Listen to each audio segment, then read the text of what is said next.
desde Bogotá para Colombia y el mundo.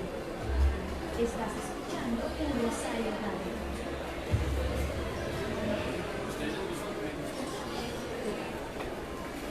Síguenos en Twitter, @unrosarioradio. En 2020 seremos la primera opción para los estudiantes que buscan aprender en una nueva universidad. Los mejores ciudadanos Visión 2020, Universidad del Rosario.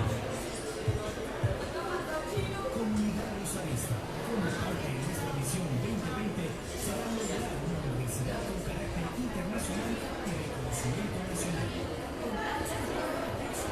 Ser una comunidad universitaria que mueve las fronteras desde la investigación. La calidad y los resultados concretos son los atributos que fundamentan nuestro reconocimiento en Colombia y en el exterior.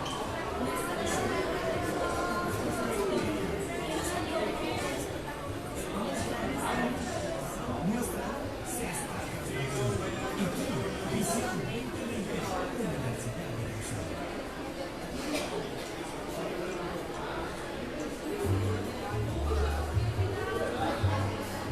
Para los amantes de las letras, para los que se pierden en historias, para quienes los libros impulsan un vuelo de imaginación, diferentes opiniones, agenda y recomendados.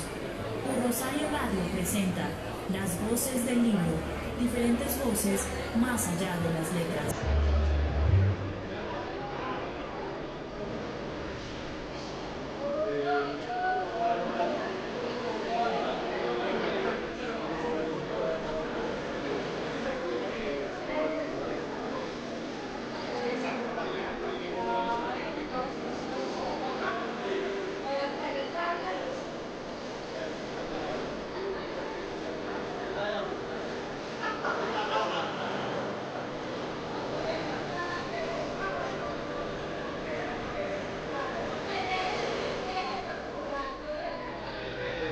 Saludo a todos los oyentes que se conectan con nosotros en Un Rosario Radio. Son las voces del libro, el programa de la editorial de la Universidad del Rosario.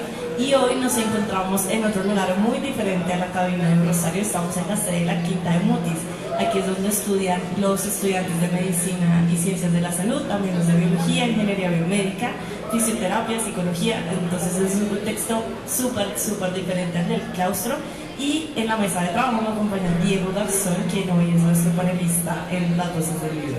Hola Lady, hola a todos los que nos escuchan en el ciberespacio. Qué chévere que poder estar nosotros acá en la Quinta haciendo transmisión en vivo, poder traer todas esas otras sedes diferentes a claustro a un Rosario Radio. Un Rosario Radio siempre los quiere incluir, y Las Voces del Libro, el programa de la editorial de la universidad, también quiere poder traer todos los libros, no solamente, sino incluir a los profesores que están acá. Claro que sí, este trabajo es posible gracias a nuestro Control Master de hoy, Mario Castro. Él muy amablemente nos ha invitado también a participar acá y está detrás de toda esta magia de la radio online. Y Bueno, hoy tenemos premios y regalos para Sí. los que nos están escuchando, los estudiantes que de pronto van pasando por el pasillo y quieren un libro. Pues vamos a regalar unos 4 o 5 libros y es Sí, muy señora. fácil ganarse el primero de ellos. Si quieren uno de ellos, pueden acercarse acá a la mesa de Un Rosario Radio. Dicen, quiero el libro Cine, Bioética y Profesionalismo, que es nuestro protagonista el día de hoy. Se toman una foto y se lo llevan para su casa. Es súper fácil.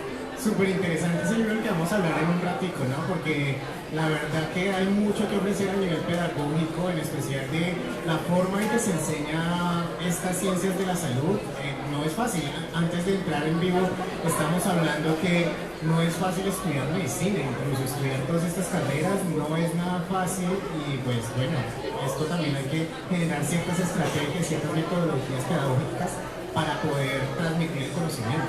Y este libro yo creo que es uno de mis favoritos de este año, de las voces del libro, ¿sabe? En realidad a mí me gustó mucho el ¿En contenido. serio? ¿Por qué? Y yo creo que el primer capítulo para mí es el ganador, es el éxito de este libro. Es sobre Batman, Ciudad Gótica y la ética alrededor de todo esto. Es un éxito absoluto y más adelante tenemos un invitado muy especial que nos va a hablar sobre ese tema, pero pues ese es mi recomendado. Y por supuesto, este libro, además de nacer en esta escuela en la que nos encontramos hoy, me parece que puede ser usado en diferentes ámbitos. Habla en uno de los capítulos de la ética, del secreto profesional, que es algo que comparten médicos y periodistas, por ejemplo. Entonces yo creo que este libro no es ajeno a todas esas dinámicas que pasan en otras disciplinas. Y bueno, recordamos redes sociales rápidamente, Diego. ¿Cuáles son las de Un Rosario y las de la editorial? Claro que sí, estamos como Un Rosario Radio, tanto en Twitter como en Instagram. Y tenemos redes sociales también de la editorial, tenemos fanpage en Facebook y estamos como Editorial Universidad del Rosario, también @editorial UR en Twitter y en Instagram tenemos editorial _UR. Les recordamos que el libro protagonista del programa es Cine, Bioética y Profesionalismo. Los editores académicos son el profesor Boris Julián Pintos Bustamante y Ana Isabel Gómez.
Bueno, volvemos acá a las voces del libro y Diego, discutamos un poquito temas claves de este libro. Primero, ¿qué es la bioética? ¿Usted qué le suena por allá de eso?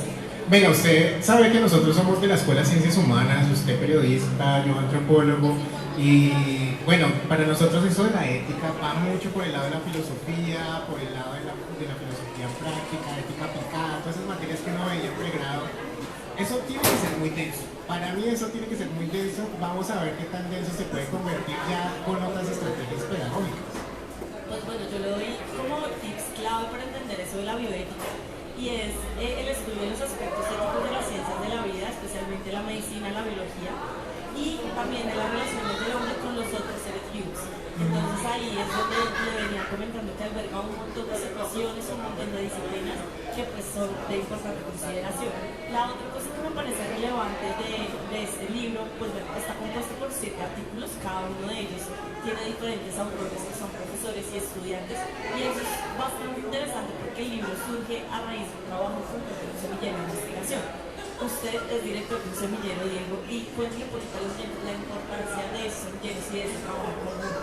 Bueno, asumo yo entonces que un semillero también con esta temática busca darle muchas bases a los estudiantes de pregrado, posgrado, y en especial muchas veces uno piensa que esa parte ética, esa parte moral no existe en las profesiones. Pero siendo ya la parte de ciencias de la salud, la medicina, toda esta zona que tiene tanto tratamiento con las personas directamente, con los cuerpos, esto tiene que dar mucho a los estudiantes. Claramente, creería yo que no es suficiente tener unas materias dentro del grado, dentro de la formación, sino que también el semillero puede estar ofreciendo otras formas de transmisión de ese conocimiento, no solamente a los estudiantes que están ahí en ese semillero, sino que también deben estar mostrando, pues deben ser semillitas que van a otros lugares también a mostrar ese conocimiento. Y como profesionales en ciencias de la salud, básico, y si un semillero nos está formando en eso, genial, hasta pronto en las ciencias humanas deberíamos estar copiando cosas así. Y es un trabajo muy bonito porque en el libro los autores dicen que ese ejercicio ético y de humanidad se pierde un poco en el pregrado, porque uno se dedica mucho al conocimiento duro y a ser muy bueno en ese intelecto médico,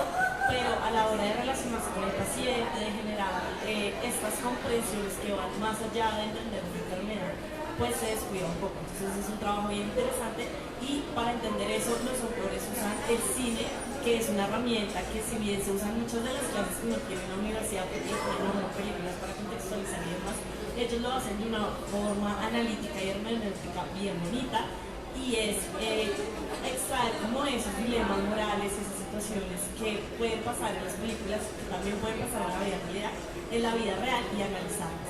Entonces es un ejercicio bien interesante, pero pues ya vamos a hablar más de eso.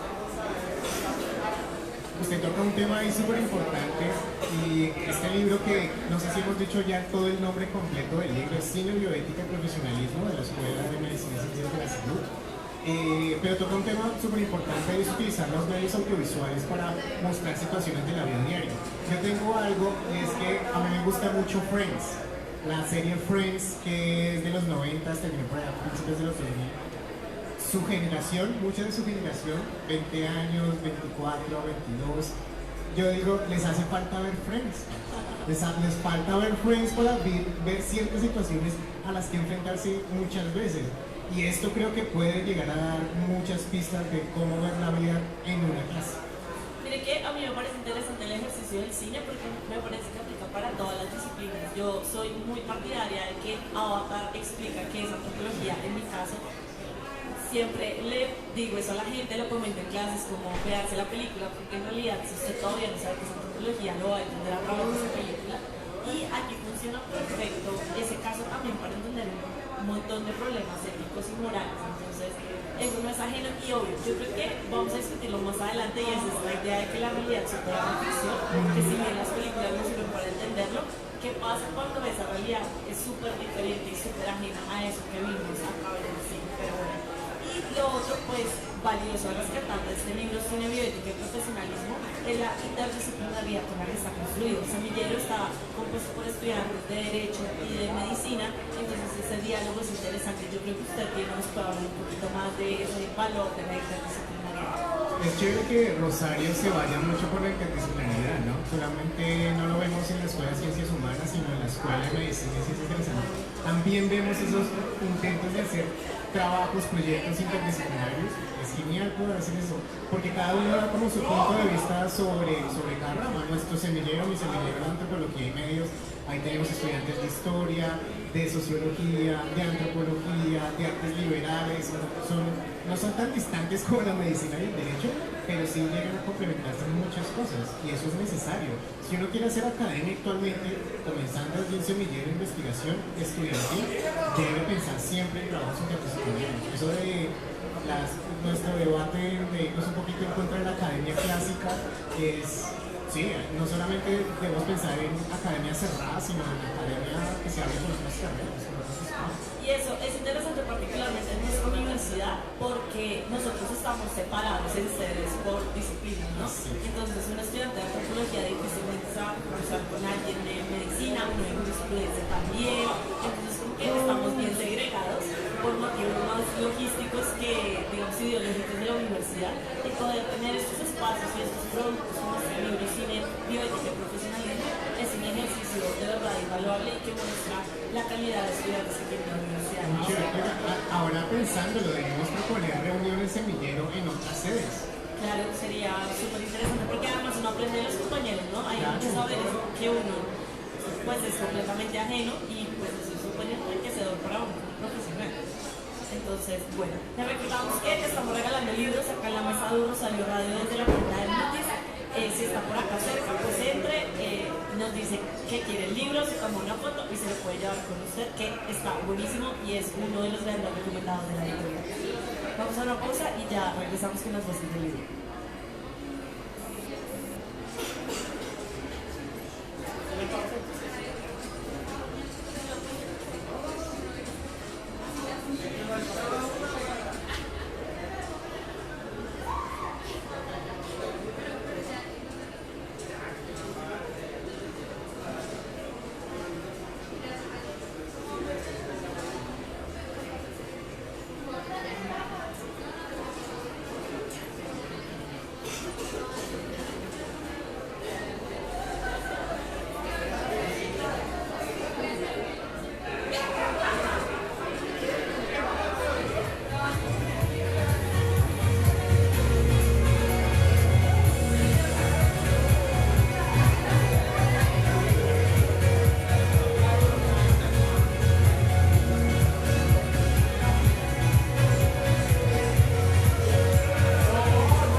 Síguenos en Twitter, @urrosarioradio. Comunidad Rosarista. En 2020 seremos la primera opción para los estudiantes que buscan aprender en un ambiente universitario de alto desempeño y vocación internacional. Movemos fronteras a través de la investigación, la promoción de la equidad y la diversidad. Entregamos a la sociedad los mejores ciudadanos con visión global. Somos actores protagónicos de los grandes temas del país. Nuestra U se está transformando. ¿Y tú? Visión 2020, Universidad del Rosario.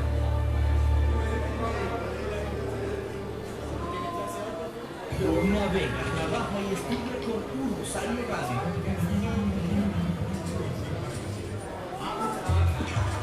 Reduce, reutiliza, recicla. En la Universidad de Rosario te invitamos a participar en la construcción de una comunidad más consciente y sostenible.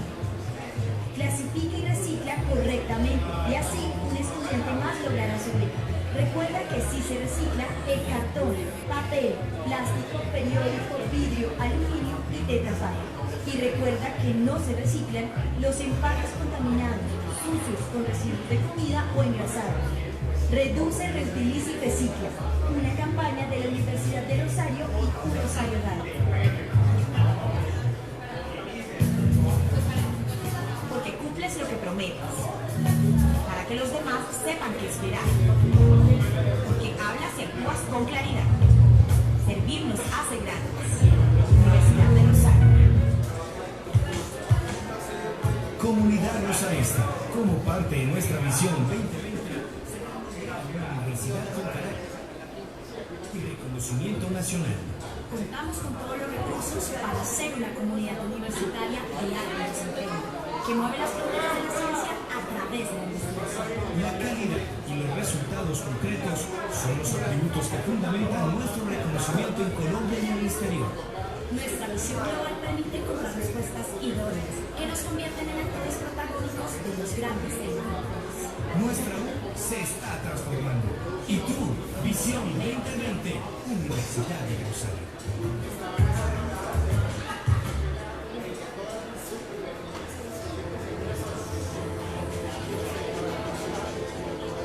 Estás escuchando Rosario Radio.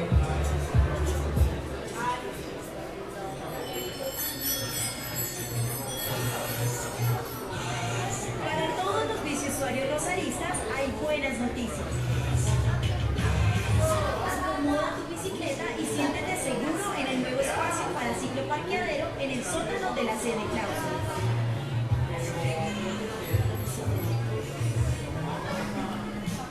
Anímate a pedalear a tu universidad.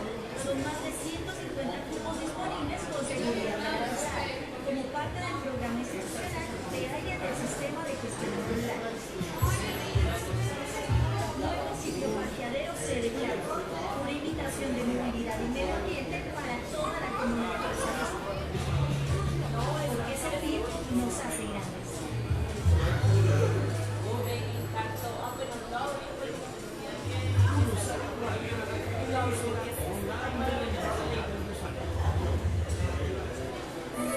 Un libro, una historia, un personaje.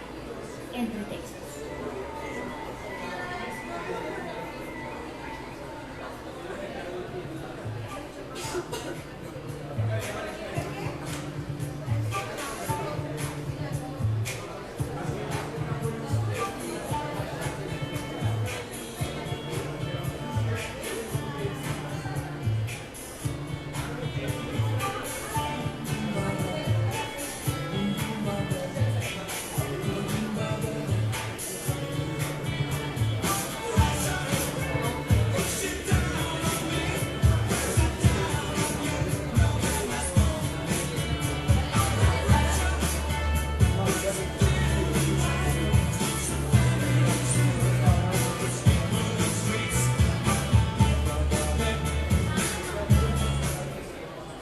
Regresamos desde la Quinta de Mutis con más de las voces del libro. Esta es otra de las sedes de la Universidad de Rosario, aparte pues de la del claustro y la sede norte. También les contamos un poquito porque tenemos esta música de fondo y es porque hoy celebramos el natalicio de Freddie Mercury, el vocalista de Queen. Sí, de Queen. Y pues por eso son las voces del libro. Diego, dele la bienvenida a nuestro invitado, por favor, el día de hoy en las voces del libro. Claro que sí, Lili. Un honor tener aquí al profesor Boris Julián Pinto Bustamante. Él es médico, cirujano especialista y magíster en bioética de la Universidad del Bosque, especialista en creación narrativo, candidato a doctor en bioética de la Universidad del Bosque, es profesor, investigador en bioética de la misma universidad y es profesor principal de la Escuela de Medicina y Ciencias de la Salud de este claustro Universidad del Bosque. Bueno, profesor, bienvenido a la mesa de Un Rosario Radio. Le damos la bienvenida y qué gusto poderlo tener para conversar sobre este gran libro, Cine Bioética y Profesión. Buenos días, gracias Diego, gracias por la invitación. Privilegio estar en este espacio. Y qué interesante que uno de los profesores de Un Rosario se especialice en bioética, ¿no? Yo realmente no conozco a profesionales especializados en esa rama. Y cuéntenos un poquito por qué esa decisión suya. Bueno, yo conozco a varios, felizmente, bastantes profesores de distintas facultades incluso han ido ingresando en estos terrenos de la bioética. ¿Por qué?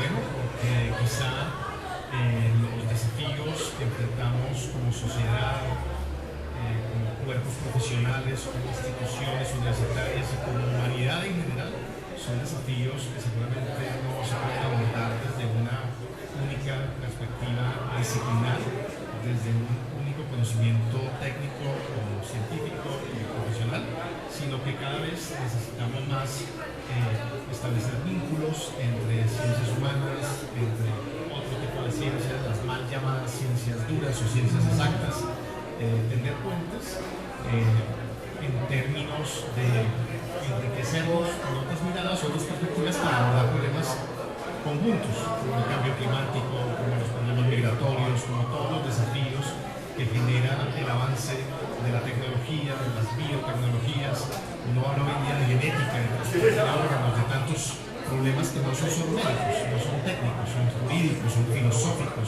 son de conocimiento, son relacionados con derechos humanos. Entonces necesitamos aprender unos de otros para afrontar mejor estos desafíos. Bien, profesor, cuéntenos ahora un poquito sobre el libro Cine Bioética Profesional. ¿Cómo surgió la idea de hacer este texto?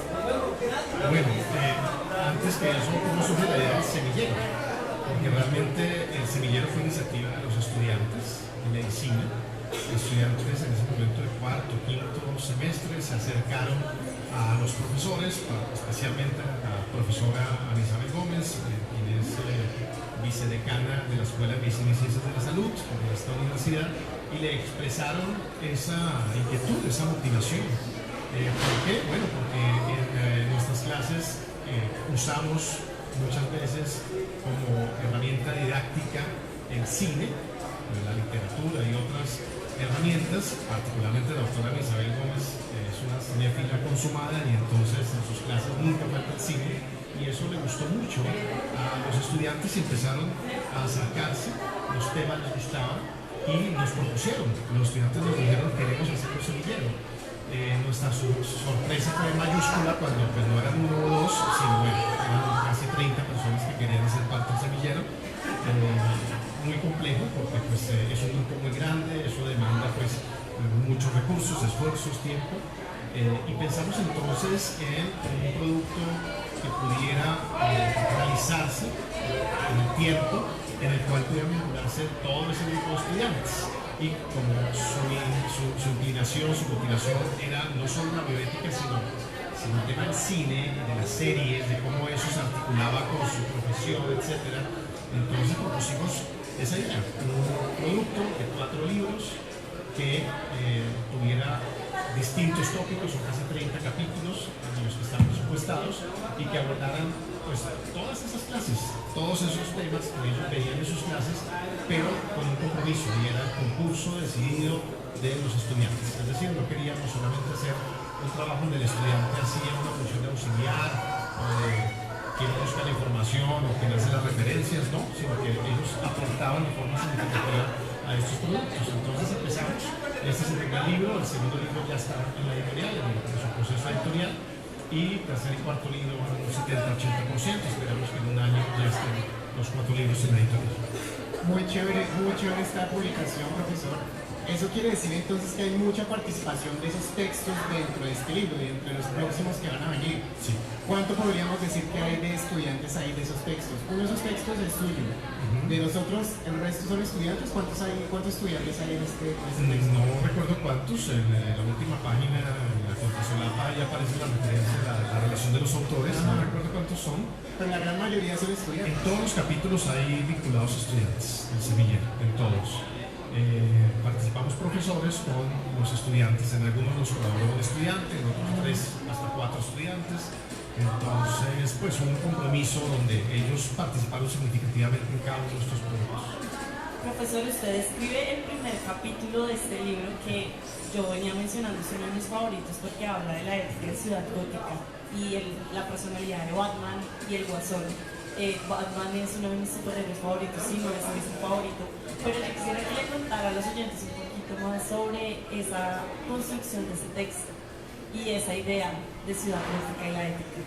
Bueno, pues desde que yo vi la película, la segunda película de la trilogía de Christopher Nolan, pues me gustó mucho.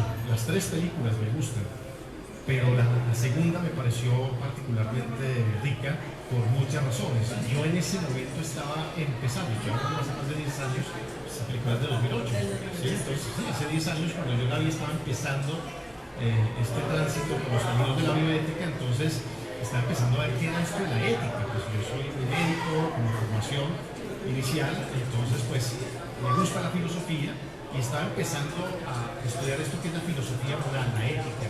Y cuando veo la película pues encuentro unas correspondencias muy interesantes. El personaje del Guasón me pareció un personaje medio anarquista que tenía unos propósitos muy diferentes a los propósitos de la mafia y del ámbito criminal de Ciudad Gótica.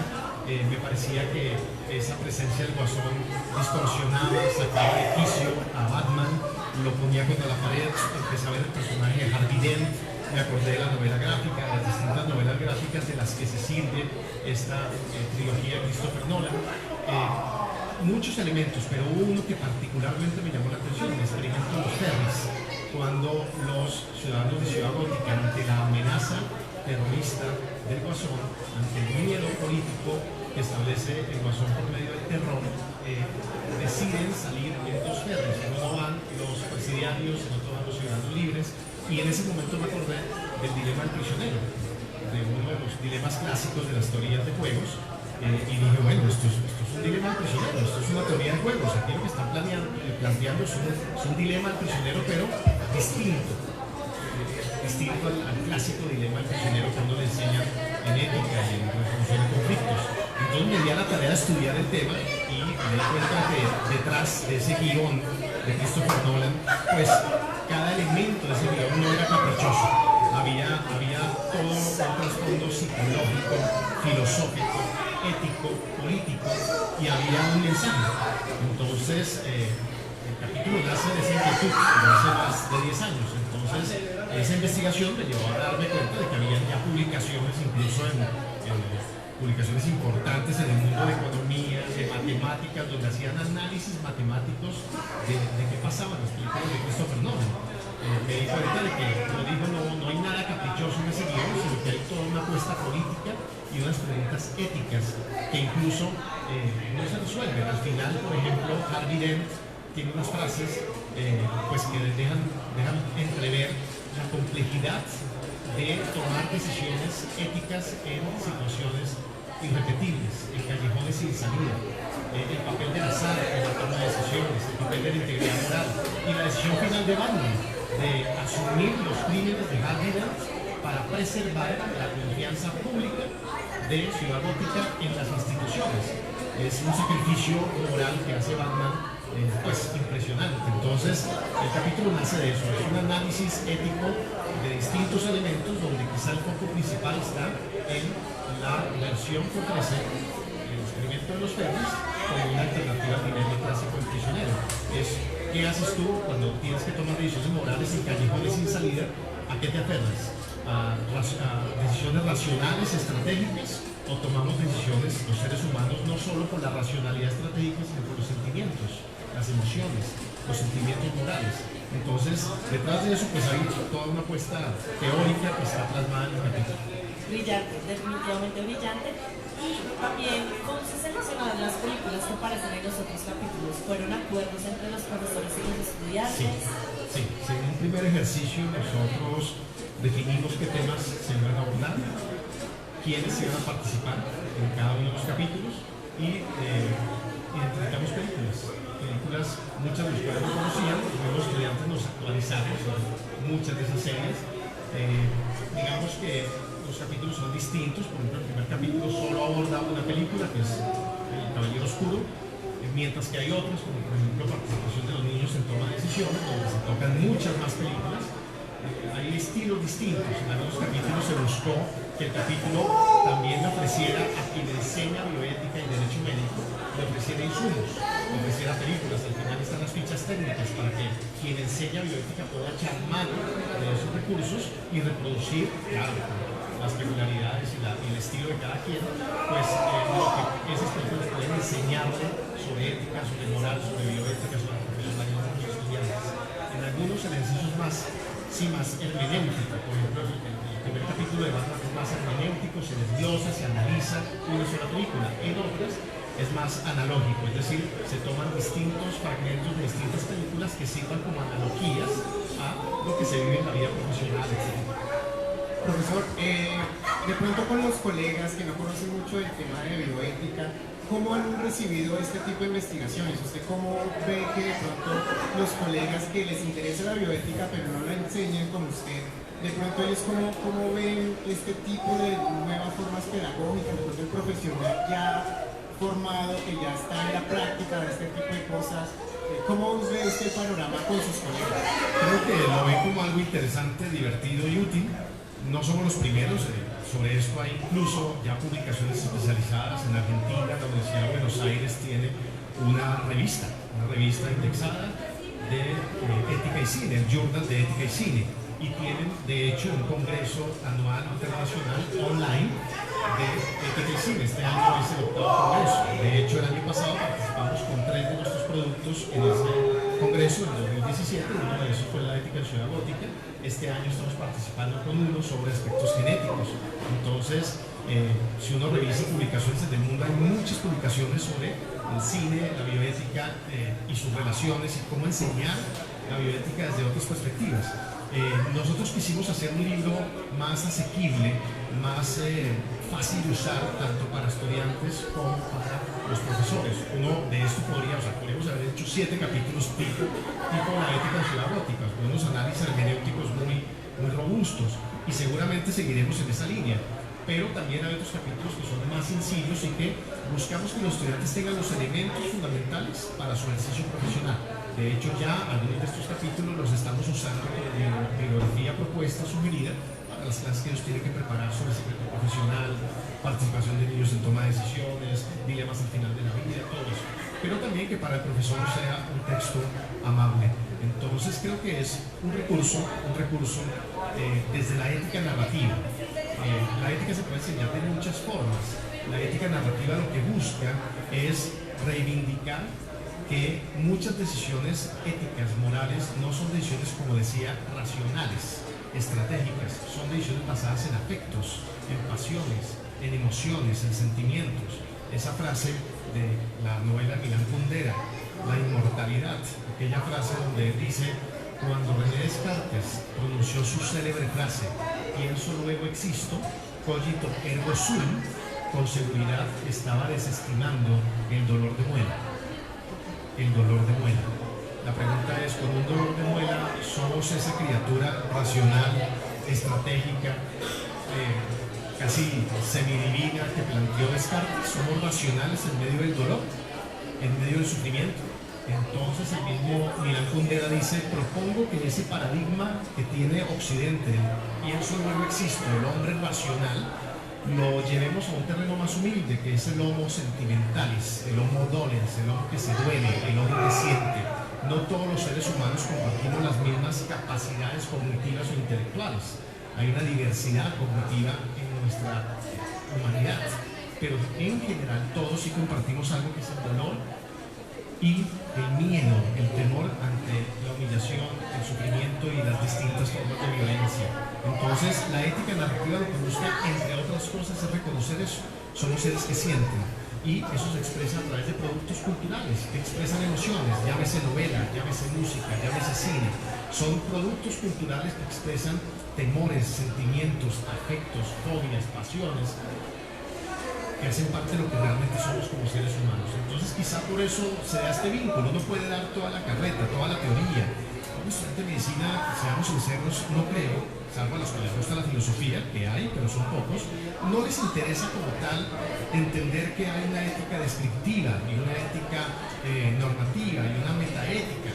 Eso nos interesa a otros personajes que tenemos otro tipo de rayones en nuestra cabeza, pero a ellos sí les interesa saber cómo llevan eso, que es tan abstracto, tan complejo, al pie de la cama de su paciente, a la relación con su paciente. Y muchas veces estos recursos narrativos pueden ser un puente que además nos desnuda y nos deja ver que estas decisiones, aunque tengamos en cuenta toda la normatividad, son decisiones morales muy complejas que generan angustia moral, y que por lo mismo pues hacen parte de una toma de decisiones mucho más compleja desde el punto de vista educativo. Profesor, y este libro ya nos dice que está ya en ciertos programas de clase, en ciertos sílabos. ¿Qué clase tiene este tipo de metodologías? No sé, yo siendo un si hubiera estado cuando estaba en pregrado en antropología, hubiera sabido una clase así, hasta me hubiera gustado tenerla, incluso de pronto como electiva en mi opción de lo que estaba estudiando. Hay estudiantes de otras carreras que pueden tomar de pronto este tipo de clases acá con ustedes. Hemos tenido estudiantes de intercambio de otros países que han tomado algunos de esos cursos. Del resto no hemos tenido estudiantes de otras carreras pero las puertas están abiertas, lo pueden hacer. Nuestras clases por, digamos, los cambios curriculares que han tenido en la escuela son clases cortas, son clases de 1 hora, donde la idea es que previamente los estudiantes deben haber preparado el tema, conocido el tema, leído el tema, y la clase es más un escenario para la discusión, para acelerar ciertos conceptos. Entonces es un desafío porque en 1 hora tenemos que ser muy eficientes. Seguramente no podemos llenar la clase de cortos, de clips, de películas, pero podemos escoger una que sea muy específica, muy precisa para un tema concreto y que permita visibilizar tanto el aspecto normativo como el aspecto filosófico como el aspecto médico en un escenario que pueda parecerse a un escenario real, ¿sí? En eso somos muy aristotélicos. Para Aristóteles la tragedia griega, el teatro eran un insumo de educación para la ciudadanía, para la vida en la polis, en el ámbito político. ¿Por qué?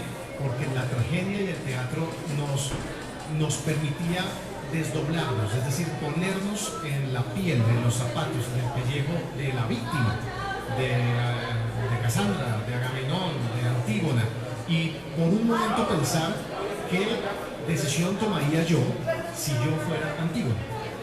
Si yo estuviera en el otro lado, ¿qué decisión tomaría? Es un ejercicio de imaginación moral, de imaginarnos qué significa estar en los zapatos del otro. Es un ejercicio de empatía que tanta falta nos hace en la ciudadanía, en la humanidad y en la práctica médica. Entonces lo que buscamos es eso, es promover la imaginación moral a través, pues, de productos culturales que expresan precisamente estos efectos, estas pasiones. Profesor, hace un rato hablábamos de la importancia o de cómo este libro se podía usar para los estudiantes y los profesores, pero cuando yo lo leía pensaba que uno como paciente también le sirve de insumo un montón este texto, porque uno aprende un poco lo que debe ser ese médico y lo que uno podría esperar de ese médico y lo que puede exigir. Yo quiero que nos hable de ese aspecto y cómo del otro lado, esta vez siendo pacientes, puede ser una lectura de este libro y exigir a los médicos un poco. Yo creo que ese es un tema interesante porque un ejercicio que podríamos proponer hacia adelante sería no solo involucrar estudiantes, etcétera, sino involucrar pacientes. Ese es un real ejercicio de ética narrativa, donde son los pacientes los que cuentan su historia, su percepción. Sobre eso, pues, los ejemplos son muchos. La montaña mágica de Thomas Mann, La escafandra y la mariposa, que es una historia real de un hombre que tiene un accidente cerebrovascular y queda en una condición muy difícil neurológica, y en esa condición escribe un libro que se llama también La escafandra y la mariposa. Lo que hacía Oliver Sacks, el neurólogo inglés, que era hacer historias a partir de sus pacientes, donde el paciente tiene voz, donde él expresa qué siente, qué es para el enfermero. Y eso es importante para nosotros como médicos, precisamente por lo que citaba anteriormente, nos permite desarrollar empatía, entender el dolor del otro. Muchas veces los médicos nos vacunamos contra eso porque todos los días nos enfrentamos al dolor, a la enfermedad y a la muerte. Y un ejercicio muchas veces inconsciente de protección es desvincularnos emocionalmente para no quemarnos, para no llevarnos ese dolor para la casa. Porque además eso nos recuerda que nosotros también somos seres humanos y nos vamos a enfermar, en nuestros padres, en nuestros familiares, o sea, somos seres vulnerables. Yo creo que el tema no es tanto de qué le puedo exigir yo al médico. Hoy en día se le exige mucho al médico. Tenemos que no solo sabernos todo lo que hay que saber de medicina, que es una cosa bien complicada, sino además tenemos que saber el marco legal, tenemos que ser medio filósofos, tenemos que, se nos exige demasiado en un sistema que no nos facilita el trabajo. Yo creo que hay que partir de una humildad, y es, los médicos somos seres humanos, nos cansamos, nos trasnochamos, no las sabemos todas, cometemos errores, ¿sí? Pero seguramente podemos hacer mejor las cosas. Y creo que los pacientes también deberían entender, pues, que en una relación médico-paciente es una relación de confianza que se ha perdido. Un ejercicio bonito sería que los médicos puedan entender a sus pacientes y y que sus pacientes puedan entender a los médicos y recuperar algo que, pues, que en un modelo como el que tenemos actualmente se ha erosionado, que es la confianza. La confianza es la base de la relación terapéutica y es un ejercicio de empatía mutua. Creo que es un ejercicio interesante para un escenario futuro, señoras. Recientemente, por ejemplo, hicimos un cineforo en una importante clínica de tercer cuarto nivel acá en Bogotá, un cineforo sobre el tema de demencia y cuidados paliativos. Y en ese cineforo asistieron pacientes, asistieron enfermeros y enfermeras, asistieron médicos, directivos del hospital, y fue un ejercicio muy bonito a partir de una película que es Iris, una película del año 2001, que nos cuenta la historia de Iris Murdoch, escritora, novelista y filósofa irlandesa, quien murió en el año 1995 de enfermedad de Alzheimer. Entonces, proyectamos la película y después discutimos, hablamos, y lo que pudimos obtener de los pacientes, de los cuidadores, de las enfermeras que trabajan todos los días, pues fue muy enriquecedor. Entonces son espacios donde seguramente podemos, a partir de la ética narrativa, encontrar puntos en común, una humanidad en común, unas necesidades comunes. Hay dos temas muy relevantes en este libro, cine, bioética y profesionalismo, que me llaman la atención. Uno es el secreto profesional, que como lo mencionábamos al principio del programa, es algo que se comparte con otras disciplinas como el periodismo, y también la comunicación y la práctica médica. ¿Por qué involucrar estos dos aspectos en particular en esta primera entrega del libro? Porque son elementos fundamentales en el desarrollo profesional de no solo la medicina, como tú lo dices, sino del periodismo, del derecho, del sacerdocio, etc. Porque son, por ejemplo, un secreto profesional es una expresión de confianza. Yo le confío a mi paciente, o mejor, si yo soy el paciente, yo le confío a mi médico cosas muy íntimas sobre mi vida, sobre mi historia, sobre mis dolencias, sobre mi psicología, sobre mi vida sexual. Entonces, yo se los confío si tengo plena certidumbre de que el médico va a guardar ese secreto profesional. Como decía, la confianza es fundamental en esta relación sanitaria, en esta relación médico-paciente, y es un elemento cardinal en la calidad de la atención de salud. Entonces, además es una obligación no solo ética, sino jurídica. Si yo revelo indebidamente el secreto profesional, estoy violentando aspiraciones fundamentales de los pacientes como el derecho a la confidencialidad, a la intimidad, etc. Entonces, son elementos fundamentales de una relación terapéutica y una relación profesional. Lo mismo el tema de comunicación. Los médicos recibimos una muy robusta formación técnica, científica, pero tenemos problemas para comunicarnos. Como decía, muchas veces nos protegemos frente al dolor al que nos tenemos que enfrentar todos los días. Y segundo, delegamos esa comunicación en otros profesionales, como psicología, trabajo social, enfermería. Y si bien todas estas profesiones son apoyo fundamental en el trabajo disciplinario que hacemos, los médicos tenemos que aprender a comunicarnos. El 50, 60, 70% de lo que hacemos es comunicar. Y si no lo hacemos bien, eso tiene repercusiones negativas sobre el paciente y su familia. Cuando yo leía el texto también pensaba en esta idea de la realidad supera la ficción y me preguntaba si en el ejercicio profesional del profesor Royce se han aplicado situaciones que realmente ni el cine ha podido explicar, nunca artes vistas, o ni siquiera en sus clases de formación de pecado pudo ver y cómo las enfrentó. ¿Ha pasado por ahí? Sí, muchas. Si uno llevara a un libro a la pantalla, pues serían historias perfectas. No te las tienes que inventar, no te la cuentan, la viviste. Muchas, ¿cuál? Pues de cuál me acuerdo, no sé. Tendrá que echar mano de muchos escenarios, pero no sé, mi formación como médico en el Hospital San Juan de Dios, yo soy médico de la Universidad Nacional, y pues allá vimos cosas pues que eran dignas y aún superiores a cualquier capítulo de Grey's Anatomy. Además, el ejercicio en ciertas zonas del país, no sé, ejercer en Chocó, en Baupés, en escenarios donde no hay Estado, no hay nada, pues son escenarios irrepetibles donde tienes que tomar decisiones muy diferentes a lo que decimos. O sea, yo siempre les digo a los estudiantes algo y yo les enseño lo ideal. Esto es lo que dice la norma, esto es lo que dicen las guías, esto es lo que dice la ética. Pero la verdad es que en la realidad nos toca tomar decisiones que sabemos que no son correctas. Pero es que no tenemos más elementos, son estados de necesidad, no tengo otra capacidad de respuesta. ¿Cuál escenario yo recordaría pues más que otros? No sé, en este momento tengo muchos en la cabeza y quizá en mi formación del Señor de Dios tengo casos de pacientes pacientes en servicios de urgencias, donde las decisiones eran inmediatas, tenías un minuto para tomar decisiones y no tenías toda la información a la mano. Entonces uno prefería tomar una decisión, tener un paciente vivo y después, cuando tenga más información, decidir qué hago para el futuro. Pero eran decisiones tomadas en incertidumbre. Eso lo tuvimos que vivir todo el tiempo. Profesor, ya casi vamos a tener que estar cerrando el programa, ya unas últimas preguntas. Pero yo quería preguntarle, antes de terminar, sobre esos libros futuros que están por llegar. Esos libros futuros, ¿qué le podríamos adelantar a las personas que nos están escuchando de esos libros que vienen de pronto a complementar lo que es esta propuesta que ya está impresa, que ya está en distribución? Bueno, el segundo libro de la serie ya está en la editorial, en su proceso de revisión. Es un libro sobre conflictos bioéticos en el inicio de la vida. Ahí vamos a encontrar capítulos como el aborto y la interrupción voluntaria del embarazo, como aspectos éticos en investigación con genética, por ejemplo, que hoy en día pues, es uno de los renglones que más incertidumbres éticas se están hablando. Tenemos otro artículo sobre la clonación reproductiva de seres humanos. Hacemos un paralelo también literario con la obra de Mary Shelley, el Dr. Frankenstein. Ese fue un trabajo que se presentó hace 2 meses. En junio lo presentó un grupo de estudiantes del semillero en la Universidad de Oxford. Tuvimos una conferencia en Oxford.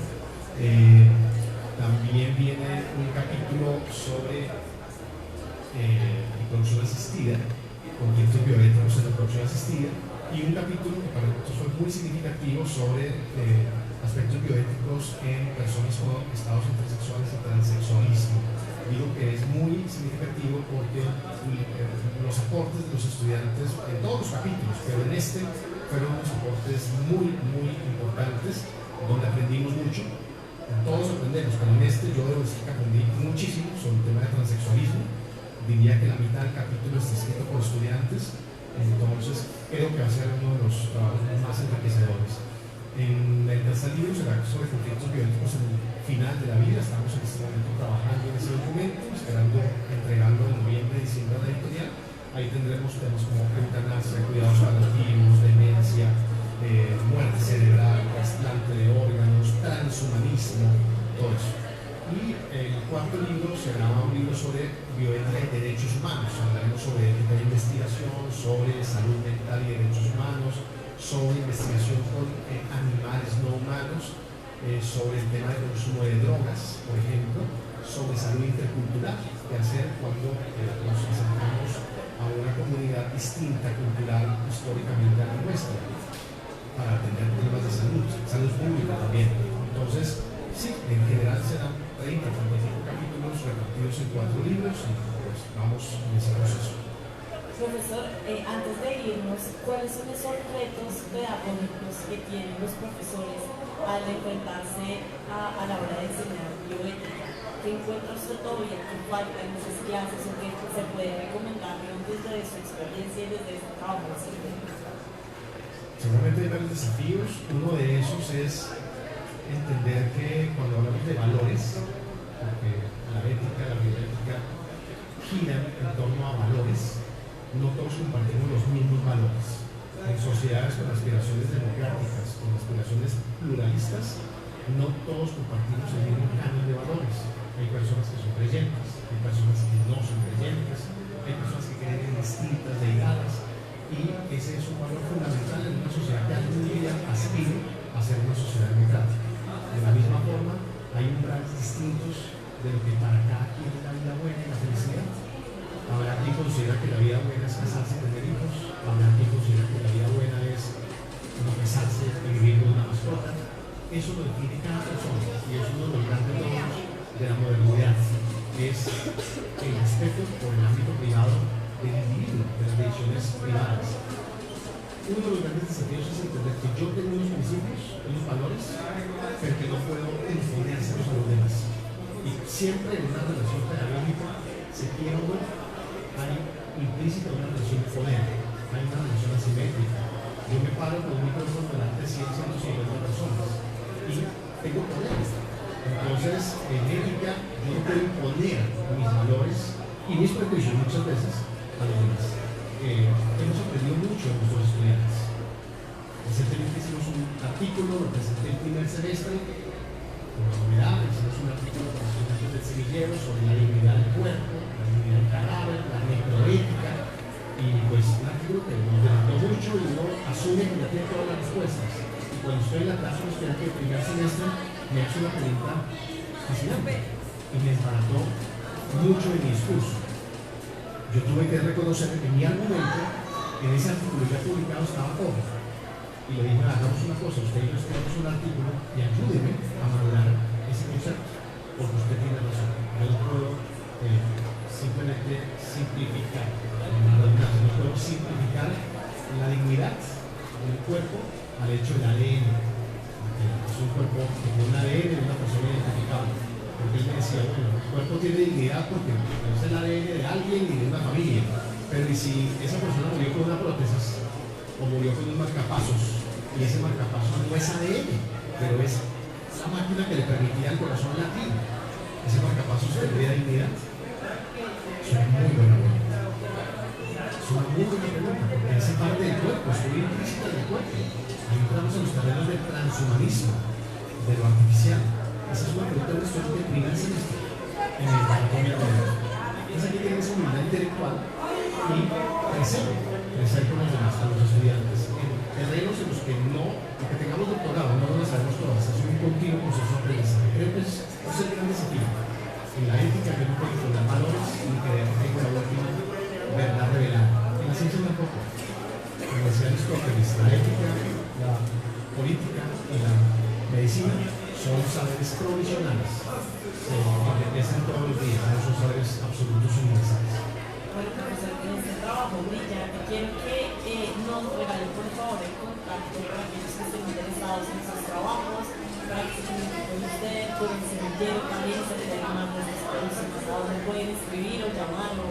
Bueno, tenemos un correo del semillero, el correo es semilleroBioética, todo en minúsculas, todo pegado, semilleroBioética@gmail.com. Y tenemos pues mi correo institucional que es boris.pinto@rosario.edu.com. En este momento tenemos por este semestre cerradas las nuevas inscripciones, tenemos mucha gente y queremos evaluar los productos para el siguiente semestre, seguramente ya podemos pensar en nuevos desafíos. Bueno, grandioso. Profesor, mil gracias por acompañarnos en las voces del libro. Sin duda, este es un trabajo excelente y pues los micrófonos están abiertos para que nos presenten nuevos proyectos y nuevos avances en este campo de la biología. Muchas gracias. Vamos a una pausa chiquita y ya regresamos. Muy chévere, profesor. Muchas gracias. Sí, la verdad sí. Está muy chévere. Somos divertidos, es muy importante. Hemos visto mucho cine. Sí,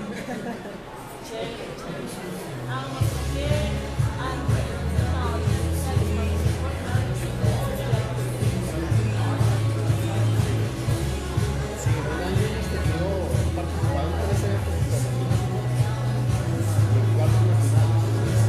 Entonces esto lo hemos llevado a ponerse muy interesante. Entonces, pues, creo que se ve.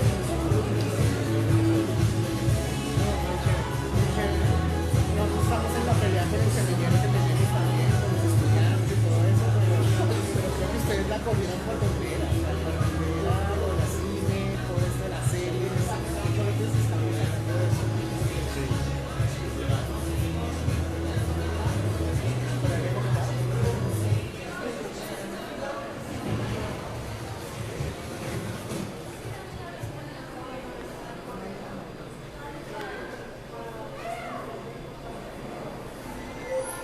Si el libro que estás leyendo no está en esta lista, en las voces del libro te recomendamos.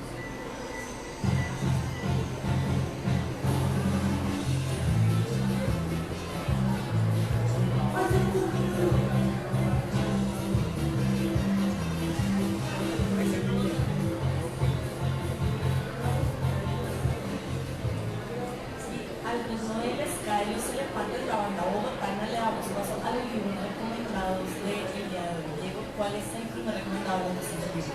El primer libro entonces es Narrativas y experiencias interculturales, pedagogías y metodologías alternativas. Este es un libro que es el fruto de reflexiones teóricas, exploraciones metodológicas y y de acciones de investigación social de varios años. Nuestro grupo de investigación Acción Participativa, con enfoque interseccional, ha buscado, a través de su trabajo, crear espacios de encuentro y solidaridad con las mujeres indígenas de la Amazonía colombiana y de la Sierra Nevada de Santa Marta. Ante todo, este texto es un tributo, un homenaje a esas vidas, experiencias y saberes tan poco visibilizados en la academia colombiana, que busca interesar a los jóvenes investigadores para que emprendan sus nuevos proyectos de tesis e investigaciones en general sobre mujeres indígenas en Colombia. El segundo recomendado es uno de los libros de gran formato producido por la Universidad del Rosario. Sobre él hicimos un programa en las voces del libro, pero se lo voy a recomendar nuevamente si no lo quiere. Se llama En diálogo con la tierra por una Colombia sostenible. En Colombia existe una larga tradición académica y legal sobre el tema de la sostenibilidad. Sin embargo, son pocos los referentes en los que estas discusiones han alcanzado gran público. Es evidente la escasa producción bibliográfica en formatos apropiados para motivar reflexiones en la sociedad en general. Por esta razón, la Universidad de Rosario presenta en este libro una perspectiva contemporánea e integradora sobre el desarrollo sostenible en el país, en un formato apropiado para todos los sectores de la población y con el fin de motivar una sensibilidad sobre un tema que sirva a los procesos de transformación ambiental frente a los desafíos actuales. El tercer libro, ya para ir cerrando, es Milagros Urbanos, Liderazgo y Transformación Urbana en Bogotá y Medellín. Este libro va a tener una presentación en la librería Lerner, creo que es el 19 de este mes, entonces para que estén súper pendientes. Es un libro de la Facultad de Ciencia Política y Relaciones Internacionales. Bueno, todos estos eventos son recomendados. Recuerden seguir a la editorial de la Universidad de Rosario en sus redes sociales, @editorial UR en Facebook y Twitter y @editorial UR en Instagram. Ahí pueden ver todo nuestro contenido. Y pues creo que nos siendo más nos despedimos desde la Junta de Mutis, desde la Escuela de Medicinas y Ciencias de la Salud. Muchas gracias al profesor Boris Pinto por acompañarnos hoy e ilustrarnos mucho más sobre este grandioso libro Cine Bioético y Profesionalismo dedicado por la Universidad de Rosario. Un saludo muy especial a los que nos están escuchando desde el claustro, a Sebastián Ríos, a Nelson Duarte, gracias a Mario Castro que nos acompañó en la producción hoy aquí desde la Junta de Mutis, a Diego Garzón por participar como panelista, Juan Carlos Ruiz por tener esta idea también de traer la radio a otros escenarios. Yo soy Ley Pimienta y nos escuchamos la siguiente semana en las 12 del día. Muchas gracias. No, señor, muchas gracias a usted. ¿Cómo está de tiempo para poder presentar ese libro en la librería? Yo ahorita a septiembre ya lo tengo ocupado, pero para octubre podríamos hablar, ¿me parece? Que nosotros queríamos en la feria del libro sacarlo, pero es que llegó a la feria encima por pocos días, ya no había tiempo. Pero sí, claro, bueno.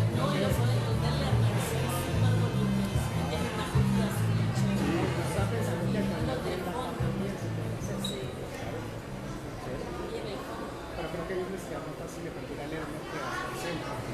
Pero ahí lo hablamos y lo tenemos ahí pendiente. Muy chévere porque es un estudio que tiene divulgación de libros. Para los amantes de las letras, para los que se pierden. Y pues es que nos pega también, por lo que le comentaba, tengo el seminario de los medios, como dividimos con ley en la escuela de ciencias humanas y sí, estamos viendo y tratamos de avanzar y tratamos de comenzar cosas y en este momento ya estamos pensando cómo hacer cosas en congresos, en artículos e incluir a todos los estudiantes, que es la gracia. Síguenos en Twitter, Sí, sí, que nos pega. Muy buen ejemplo de un buen Y sobre todo la cantidad de herramientas